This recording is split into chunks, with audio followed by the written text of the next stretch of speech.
चलिए ब्रेक के बाद एक बार फिर से स्वागत है आपका। अब आपको सीधे लिए चलते हैं राजधानी जयपुर, जहां पर गौ सेवा समिति के कार्यक्रम में मुख्यमंत्री अशोक गहलोत क्या कुछ कह रहे हैं, सुनते हैं। गो सेवा करने वाले हमारे भक्तजन, मैं सबको नमन करते हुए मुझे खुशी है कि आज गो सेवा सम्मेलन में आने का मुझे तीसरी बार सौभाग्य मिला। पहले भी 2 बार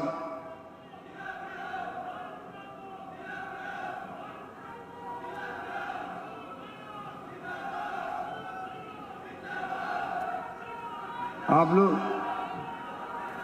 शांत रहो। आपकी मांग मुझे मालूम है, आपकी मांग है। आपकी मांग के बारे में बोलूंगा अभी, आप शांत रहिएगा।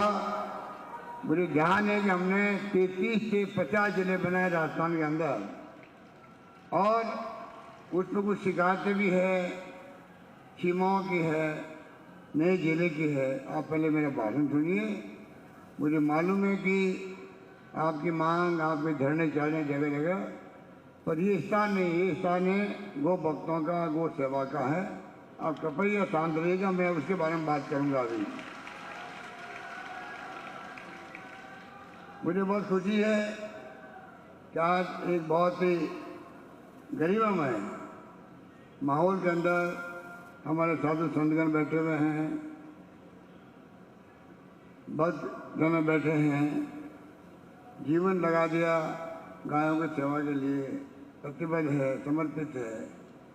और गौ माता के बारे में तो जैसा भी कहा गया मेरे पूर्व के अंदर, गांधी जी ने भी, वो बड़े गौ भक्त थे खुद भी, उन्होंने कहा था गौ माता जन्म देने वाली माता से भी श्रेष्ठ है।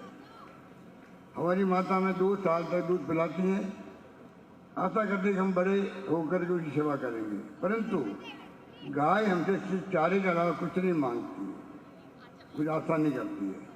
गौ माता जीवन के बाद, मृत्यु के उपरांत भी सेवा करती है। गाय के मरने के बाद उसके शरीर के हर अंग, उसकी अस्थियाँ, उसकी चमड़े, सींग सब काम आते हैं। जो उपमा गाय माता को, गौ माता को गांधी जी ने दी है, वही हम सब की है। और मैं समझता हूँ कि आप जितने ही साधु संतगण बैठे हुए हैं, हिंदू धर्म के अंदर भी, ग्रंथों के अंदर भी गाय का अलग महत्व है। और उसी ढंग से आप सब साधु संतों की भावना को देखते हुए, और जिस प्रकार से मुझे याद है सन 2013 के अंदर जब दिनेश गिरी महाराज साहब आप सबको लेके असेंबली आए थे, और मैंने उसी वक्त घोषणा करी थी कि देश में पहली बार गांव का अलग निदेशालय बनेगा। हमने खाली घोषणा नहीं करी, बल्कि आदेश जारी किए, अलग डायरेक्टर बन गया गांव का, और आदेश सरकार ने उसका नाम विभाग लिख दिया। अच्छा किया वसुंधरा के वक्त में, परंतु विभाग तो बना दिया, तो 5 साल में सिर्फ 500 करोड़ रुपये दिए गौशालाओं को, और हमने 500 के बजाय अभी इन 5 सालों में 3000 करोड़ रुपये दिए गौशालाओं के। 3000 करोड़ रुपये दिए। अनुदान पहले 3 महीने का था, जब मैंने शुरुआत करी 6 महीने का हुआ, अब 9 महीने का अनुदान है। तो कोई कमी नहीं रखी हम लोग। हम जानते हैं कि गाय का क्या महत्व है जीवन के अंदर, और उसी जगह भी प्रमोद भाई जी कह रहे थे आपको, ये पीछे पड़े रहते हैं गाय के लिए, गौशालाओं के लिए, नंदीशालाओं के लिए। 1,56,00,000 रुपये एक नंदीशाला बनाने के लिए सरकार ने देना मंजूर किया है, पर बहुत कम जगह नंदीशाला बन पाई है। कहीं जमीन नहीं मिल रही है, कहीं जो है इस महंगाई के दौर के अंदर लोग आगे नहीं आ रहे हैं, तो नंदीशालाएँ जो बननी चाहिए उस ढंग से बन नहीं पा रही है। वरना जो आवारा पशुओं की जो स्थिति है, खेत को नुकसान करती है, एक्सीडेंट होते हैं, मानव को नुकसान करती है, मोहल्ले के अंदर तकलीफ देती है।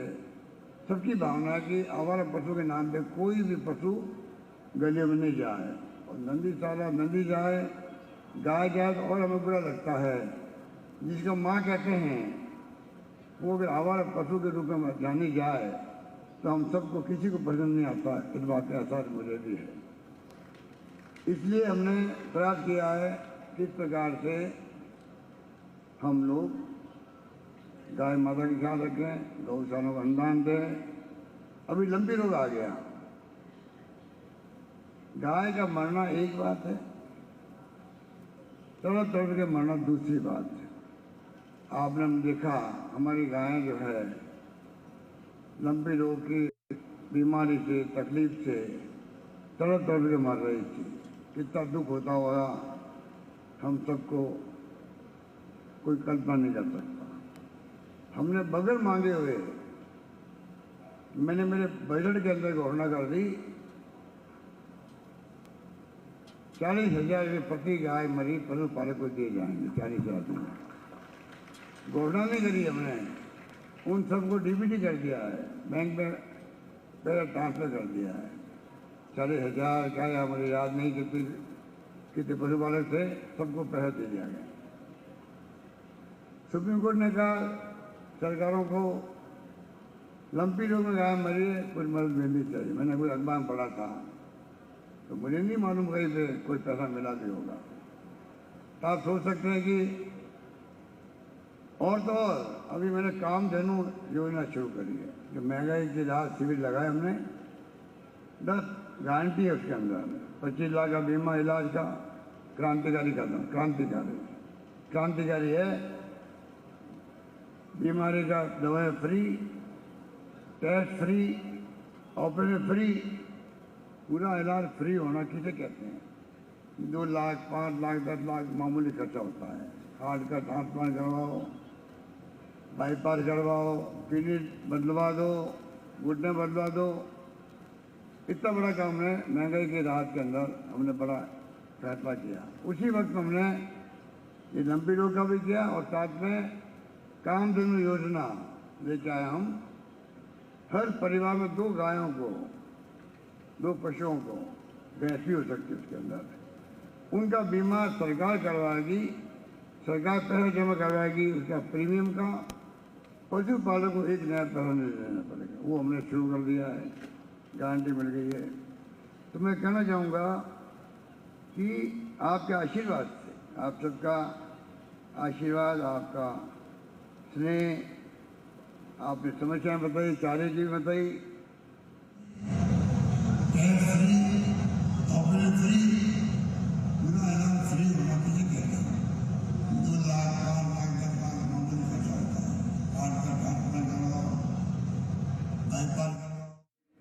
इसे फाइनेंस थे। मैंने कहा आप बहुत घंटे के अंदर अंदर तमाम पेमेंट होना चाहिए, कोई गौशाला बाकी नहीं रहना चाहिए। वो कर दिया। आपकी मांग है कि नंदीशाला, नंदियों को, नंदी खुद मेरी शालाएँ, तो नंदियों को भी अलग कर दो गौशाला के अंदर। जो गौशाला संचालक चाहेगा उसको हम लोग नंदियों को भी गौशाला में अनाउंस करने में घोषणा करता हूँ। नंदी भी आवारा पशु की श्रेणी में आती है। मैं समझता हूँ कि उनके लिए जो हमने अलग से नंदीशाला खोलने का फैसला कर लिया और 1,56,00,000 रुपये अगर दे रहे हैं एक नंदीशाला, एक पंचायत के अंदर, ये फैसला भगवत भाई का है। इन्होंने करवाया मुझसे लड़के झगड़ के कि आप गायों के लिए, नंदीशालाओं के लिए प्रायोरिटी दीजिए। मुझे फाइनेंस डिपार्टमेंट समझाना पड़ा, तो हमने फैसला किया हुआ है। धीरे धीरे जब वक्त बदलेगा, समय बदलेगा। अभी गोचर भूमि का फैसला सुप्रीम कोर्ट का होता है और उनमें गोचर भूमि में जमीनें मिलती नहीं है, नंदीशाला खुल नहीं सकती है, गौशाला नहीं खुल सकती है। इस बात का आप सबको मालूम है, इसलिए नंदीशाला खुल नहीं रही। आपकी मांग थी जो गौशाला बनी हुई है गोचर भूमि में उनको नियमित किया जाए, क्योंकि सुप्रीम कोर्ट का फैसला है, सरकार चाहते हुए भी उसको अभी तक नियमित कर नहीं पा रही है। तो मैं आपको विश्वास दिलाना चाहूँगा ये समस्या हमारे ध्यान में है और कोई तरीका निकालेंगे कि किस प्रकार से हम इस काम को नियमित करने में किस प्रकार से आगे बढ़ सकते हैं, जिससे सुप्रीम कोर्ट की भावना जो है उसका ध्यान रखते हुए फैसला करना पड़ेगा। तो हम लोग चाहेंगे, प्रमुख भाइयों में कहना चाहूँगा, इसको आप एग्जामिन करवाएं जिससे वो सहूलियत भी आपको मिल सके। चारा का माफिया, आपने कहा चारा माफिया हो जाते, ये समाज के लोग हैं, इनको सोचना चाहिए कि आप समाज के खुद के लोग हैं, समाज से आते हैं, कैसे आप चारे के भाव बढ़ा देते हो, क्या बीती थी गौशालाओं पर। आज महंगे के ज़माने में चारा महंगा हो जाए, आप सोच सकते हो गौशाला चलाना बड़ा मुश्किल होता है। आप लोग जो गौशाला चलाते हैं उनकी परेशानी, उनकी दिक्कतों को मैं महसूस करता हूँ, इसीलिए हमने प्रति पशु भी 40 रुपये बढ़ा दिए। ध्यान रखा गौशालाओं का, नॉर्म्स कम कर दिए। पहले 200 पशु होते थे, उनको मिलता था 2 साल, हमने 2 साल के स्थान पर पंजीयन के लिए 1 साल कर दिया। बड़ा फैसला था। 2 साल में 1 साल गौशाला चला ले कोई तो ही हम उनको पंजीयन कर देते।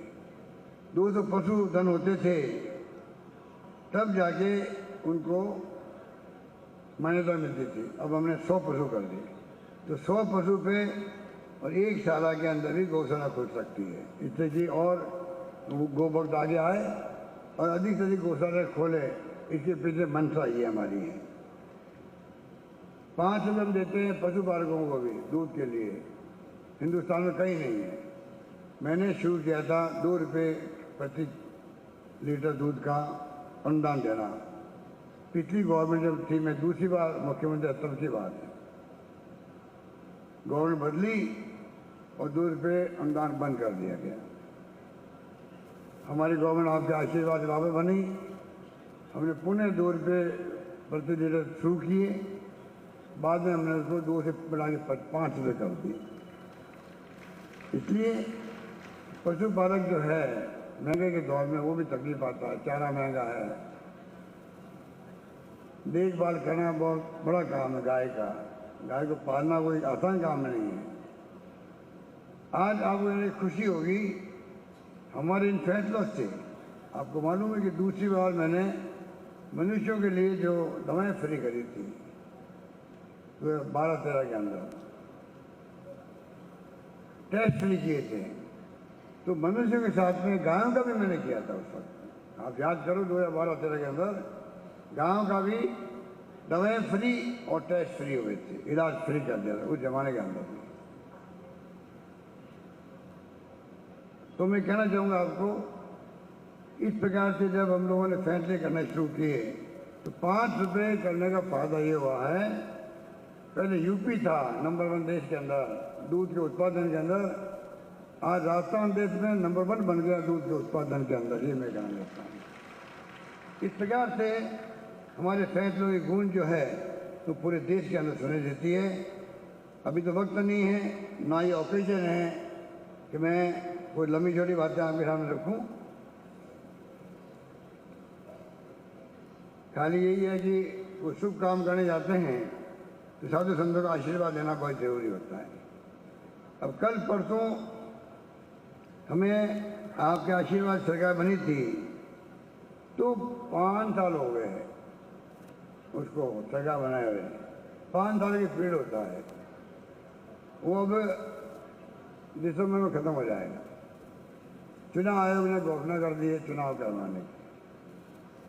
1-2 दिन के अंदर कोड ऑफ कंडक्ट लागू हो जाएगा, आचार संहिता लागू हो जाएगी। उसके बाद में हम लोग सरकारी कोई काम नहीं कर सकते। तो मेरे लिए मौका ऐसा था कि शुभ काम करने के पहले साधु संतों का आशीर्वाद मिल रहा है। मुझे खुशी है कि आप सब एक साथ पधारे होती बड़ी संख्या के अंदर। बस सदानंद जी महाराज साहब खुद आए हैं, वो जाते नहीं ये प्रोग्राम के अंदर, स्टेज पे भी नहीं आते हैं, पर आप सबकी भावना देखते हुए आए हैं तो मैं समझता हूँ मुझे तो सबका आशीर्वाद मिल गया। तो मजबूती के साथ में मैदान में उतरेंगे और मुझे लगता है इस बार जो हमारी योजनाएं हैं, हमारा सुशासन है,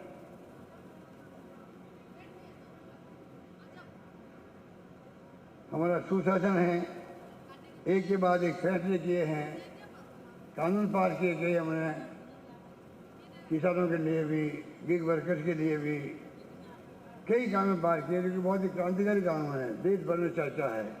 कर्मचारियों को ओपीएस दे दी हमने, बहुत खुश है कर्मचारी वर्ग, उनके इलाज का अलग सिस्टम बना दिया हमने RGSS का, प्रमोशन में उनको ज़्यादा सहूलियत मिल गई, कोई कमी रख नहीं रहे हैं। कोई वर्ग हो, किसान हो, मजदूर हो, छात्र हो, नौजवान हो, महिलाएं हो, सबके लिए हमने एक से बढ़ के स्कीम लागू करी। और तो और 2030 के अंदर राजस्थान कैसा बने कि खाका दिमाग में रहना चाहिए राजस्थान वालों के, उसका डॉक्यूमेंट अलग बनवाया हम लोगों ने। 3,32,00,000 लोगों ने अपनी राय दी, उसके अंदर डॉक्यूमेंट छप गया है और आगे लगातार अपडेट होता रहेगा। हम चाहते हैं कि आज हमारी गवर्नमेंट है, 2030 तक, अभी तो 23 के चुनाव आएंगे, 28 के चुनाव आएंगे, 2028 के अंदर चुनाव आएंगे, बाद में 30 आएगा। उसमें कौन मुख्यमंत्री होगा, किस पार्टी की सरकार बनेगी, ये तो आज नहीं कह सकते। जनता माई बाप होती है, जनता फैसला करती है। पर आज हम ये तो कह सकते हैं कि हमारा फर्ज बनता है, हम सपना देखें, हम जनता की भावना क्या है वो सुने, उनकी भावनाओं को समझें, आगे बढ़ने का प्रयास करें और डॉक्यूमेंट तैयार करें जिससे आने वाली पीढ़ियाँ भी डॉक्यूमेंट के आधार पर आगे बढ़ सके, टाइम पर वेस्ट नहीं उनका भी। इस प्रकार की सोच के साथ में हमने सेवाई धर्म है, सेवाई कर्म है, ये भावना रखते हुए मैंने पूरा शासन किया 5 साल तक। और हमारे शासन करने के बाद में आज शिक्षा के अंदर तमाम प्रीमियर संस्थाएं खुल गई राजस्थान के अंदर, साथ में हम देश में सिरमौर है। आज एकमात्र राजस्थान राज्य है देश के अंदर, हो सकता है दुनिया के अंदर भी, जिसने कानून पार कर दिया है हर नागरिक के स्वास्थ्य की जिम्मेदारी सरकार की होगी। कानून बना दिया हम लोगों ने, कानून करनी बनते हैं। उसी ढंग से हम लोगों ने 25 लाख का बीमा भी किया है।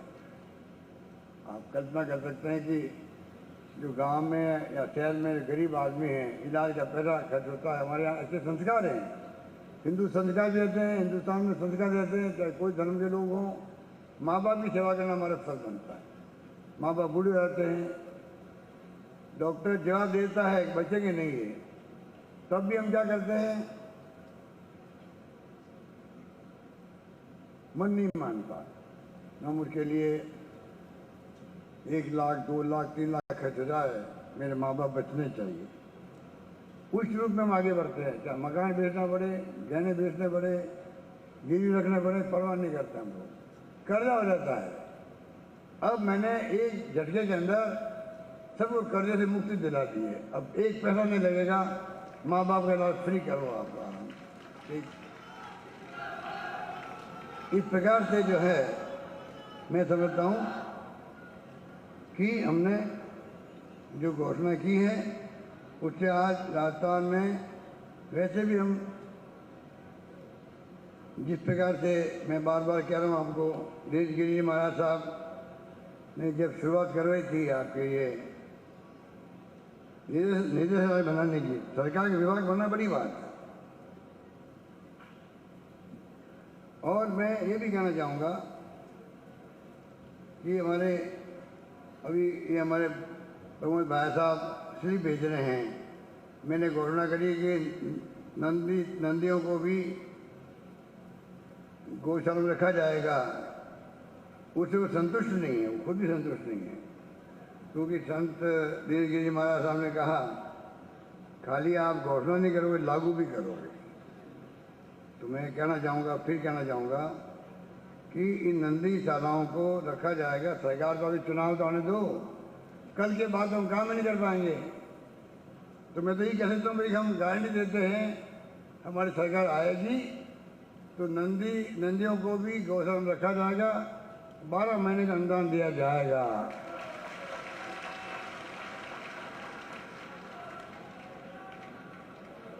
अभी हमारे कुछ साथी जो आए हैं बाहर से, कुछ तो मुझसे जनप्रतिनिधि मिलके गए थे।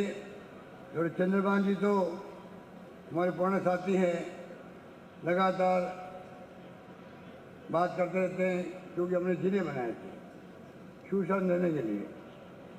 100-125 किलोमीटर आना पड़ता था जिला मुख्यालय में। अभी हमें 33 के बजाय 50 जिले बना दिए मैंने। आराम हो गया, लोगों को नज़दीक आके जिला मुख्यालय में जाओ और अपना काम करवा लो। गुड गवर्नेंस के लिए छोटे जिले आवश्यक है, ये मेरी सोच है, मेरी पार्टी की सोच है, हमारी सरकार की सोच है। इसलिए हमने 50 जिले बनाए हैं। और देश के अंदर या तो आंध्र प्रदेश ने 14 जिले बनाए थे एक झटके के अंदर, या हमने फिर 33 के 50 जिले कर दिए हैं। आगे भी एक कमेटी बनाएगी मिस्टर राम लोबारी जी, वो पूरा लेखा जोखा देखता है, कितना एरिया है, कितनी आबादी है, क्या समस्याएं हैं, समस्या किस प्रकार की है, बैकग्राउंड क्या है क्षेत्र का, उसके आधार पर वो फैसला करती है और रिकमेंडेशन देती है हम लोगों को। और हम लोग जो है, मैंने घोषणा की असेंबली के अंदर, पहले असेंबली चल नहीं रही है, फिर भी जो मांगे आ रही है, मैं कहना चाहूँगा 2 बातें हैं। एक तो अभी मांगे जो आई है उसमें एक तो मांग आई है सुजानगढ़ की आई है, सुजानगढ़ के लोग भी आए थे। अभी आप लोग सब आए हुए हो, राजस्थान भर के हर जिले से लोग आए हो, मुझे मालूम इस बात का एहसास मुझे है। मैं आप सबका हार्दिक स्वागत करता हूँ और कहना चाहूँगा हर जिले की, हर वर्ग की जो भावनाएं हैं, उनकी मांगे हैं, उनकी अपेक्षा सरकार से है, उसका पूरा करने का प्रयत्न मैंने किया है। इसलिए मैंने कहा था एमएलए साहबान को, आप अपने क्षेत्र के लिए मांग के थक जाओगे, और मैं देते नहीं थकूँगा, और मैंने करके दिखाया है। ये मांग आ गई, बदली मांग हुई। सुजानगढ़ के एमएलए साहब मेघवाल साहब, मनोज जी बार बार मांग करते हैं। चंद्रभान जी हमारे नेता, वरिष्ठ साथी, हमारे बिजली के मंत्री रहे हों, उद्योग मंत्री रहे हों, जहाँ रहे हो, शानदार काम किया उस जमाने के अंदर। आज जो दिख रहा आपको ढांचा पूरा बिजली का, उनका आधारभूत ढांचा इन्होंने खड़ा किया था जब कंपनी बनी थी पहले बार। वो बार बार मांग कर रहे हैं, धरने चले थे मालपुरा के अंदर। एक हमने बीजवाड़ा और नावा कुचावन सिटी जिला बनाया था, उसमें दूरियां बहुत ज़्यादा है, उनकी मांग थी हमारा जिला अलग बने, तो हमने रिकमेंडेशन कर दी है, करने जा रहे हैं, आज ही कर देंगे। 3 जिले, नंबर 1 सुजानगढ़, मालपुरा और कुचावन शहर, 3 जगह जो है नए जिले बनेंगे। और सीमाएं जो है, उनकी सीमाएं तय करने का काम, सुनिए आप, सीमाएं तय करने का काम जो है वो सरकार नहीं करती है, कमेटी करेगी, रेवेन्यू डिपार्टमेंट करेगा। राम लोबाया कमेटी को 3 जिले रिकमेंडेशन के साथ में, सुनिए आप आगे सुनिए, 3 जिले की सिफारिश के साथ में मैं भी घोषणा कर रहा हूँ। बाकी जो एरिया है जहाँ मांग उठ रही है, तो धरने भी हो रहे हैं, मैं चाहूँगा धरने से समाप्त करो। जो आपकी वाजी मांगे हैं कमेटी के साथ जाकर रखो उनके सामने, वो परीक्षण कर लेंगे, और जरूरत होगी मैं उम्मीद करता हूँ कि हमारी नीति और नीयत साफ है। हमने कहा है, किया है, जो वादे हमने किए थे घोषणा पत्र में, जब राहुल गांधी जी आए थे पिछली बार, उन्हें कर्जा माफ़ करो किसानों का। 7 दिन के अंदर सजा बनता ही हमने बहुत से कर्जे माफ़ कर दिए। 22 लाख किसानों के 14 करोड़ कर्जे माफ़ कर दिए।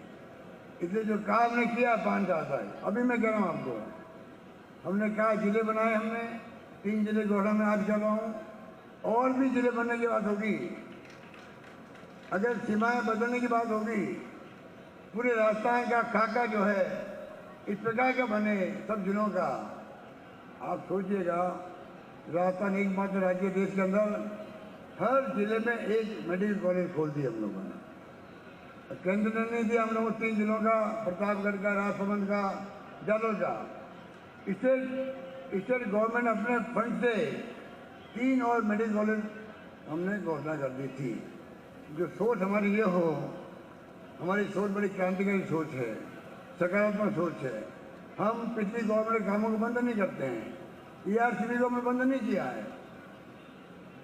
बीजेपी की सरकार आती है, हमारे कामों को बंद कर देती, रिफाइनरी बंद कर दी, जयपुर की मेट्रो बंद कर दी, और तो और साधु संगठन बैठे। कहना चाहूँगा मैं आपको, बद्रीनाथ केदारनाथ में तूफान आ गया था,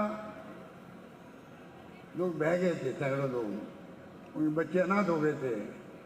मैंने नौकरी देने का तय किया सबको, नौकरी लग गई।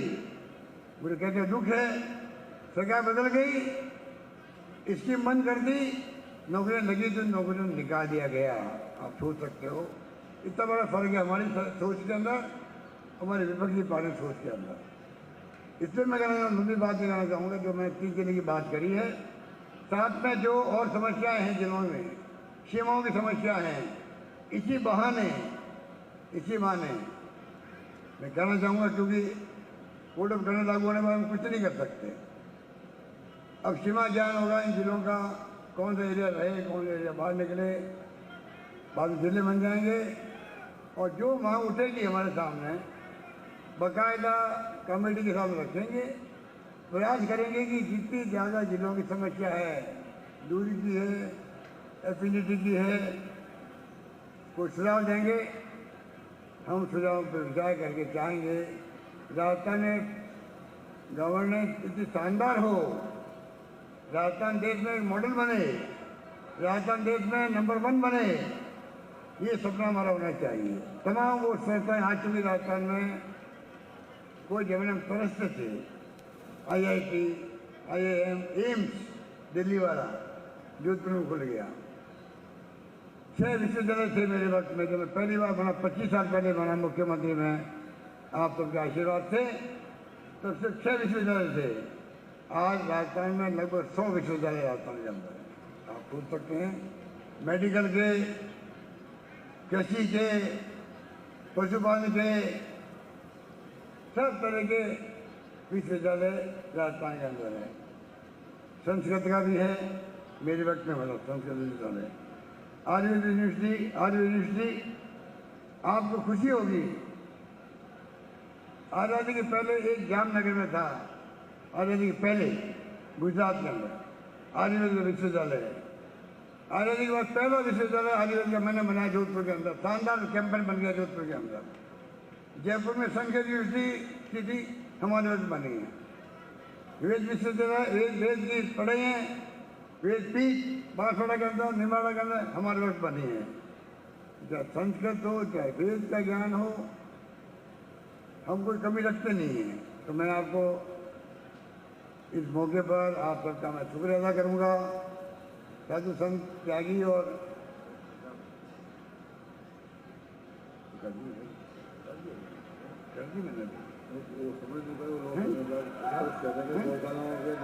गौशाला के नंदियों को बड़ा मैंने अनुदान दिया गया।